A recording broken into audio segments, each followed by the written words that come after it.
तर मित्रांनो, जर तुम्ही पण आळशी असाल माझ्यासारखे, तर तुम्ही योग्य ठिकाणी येऊन पोहोचला आहात. कारण की मी पण आहे त्यातलीच तुमच्यातलीच. तर मला पण असं तामझाम करायला आवडत नाही, तसंच तुम्हाला पण आवडत नाही. म्हणून ही मी तुमच्यासाठी खास रेसिपी घेऊन आलेली आहे, चीझी गार्लिक ब्रेड. ती पण फक्त 6 इन्ग्रीडियंट्सनी बनणारी आणि 15 मिनिटात झटपट बनवून रेडी असणारी. आणि खायला तर इतकी जबरदस्त चीझी यम्मी लागते, तुम्हाला काय सांगू. आणि ब्रेड तर इतका कुरकुरीत लागतो, तुम्हाला काय सांगू. त्यासाठी पहिले तुम्हाला गार्लिक घ्यायचं आहे, त्याला बटरमध्ये टाकायचं आहे आणि छेचून त्याचा पूर्ण रस काढायचा आहे. नंतर इकडे आपल्याला घ्यायचे आहेत इटॅलियन मसालेच, म्हणजेच पांढऱ्या लोकांचे, म्हणजे बाहेरच्या देशातल्या लोकांचे मसाले.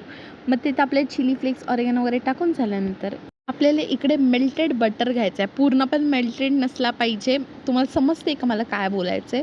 आणि मग त्याला टाकायचं आणि व्यवस्थित मिक्स करून घ्यायचं आहे. आणि पिझ्झा बेस, येस, आपला गार्लिक ब्रेडचा ब्रेड असणार आहे पिझ्झा बेस.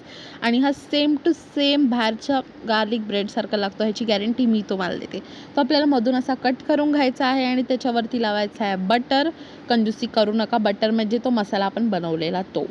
आणि नंतर त्याला इकडे व्यवस्थित चीज लावून घ्यायचं आणि परत मी तोच लावते आतल्या साईडला पण तो बटर जो आहे तो. आणि वरतून मग जो कट केलेला जो अर्धा भाग होता तो आपण ह्याच्यावरती लावायचा आणि व्यवस्थित परत दाबून घ्यायचं आहे. आणि मग त्याच्यावरती परत आपल्याला बटर लावायचं आहे. आणि तुमच्याकडे जर ओव्हन असेल तर तुम्ही त्यात पण टाकू शकतात. माझ्याकडे एअर फ्राय होता, मी एअर फ्रायमध्ये केला. तुम्ही पॅनमध्ये पण करू शकतात किंवा कुकरमध्ये पण करू शकतात. फक्त कुकरमध्ये तुम्हाला थोडा जास्त वेळ बेक करावा लागेल आणि पॅनमध्ये पण तुम्हाला सेम गोष्ट करावी लागेल. एअर फ्रायरमध्ये मी फक्त 3 मिनटासाठी केलं आहे, ते पण 200 डिग्री सेल्शियसवर. आणि सेम तुम्ही ओव्हनसोबत पण करू शकतात. आणि इकडे आपला झालेला आहे रेडी गार्लिक ब्रेड. तुम्ही बघू शकतात एकदम बाहेरच्यासारखा दिसतोय आणि टेस्टला पण सेम होतं. ओय होय, तुम्हाला काय सांगू. तुम्ही नक्की बनवा आणि मला कमेंटमध्ये सांगा कसा लागतोय. आत्तासाठी बाय.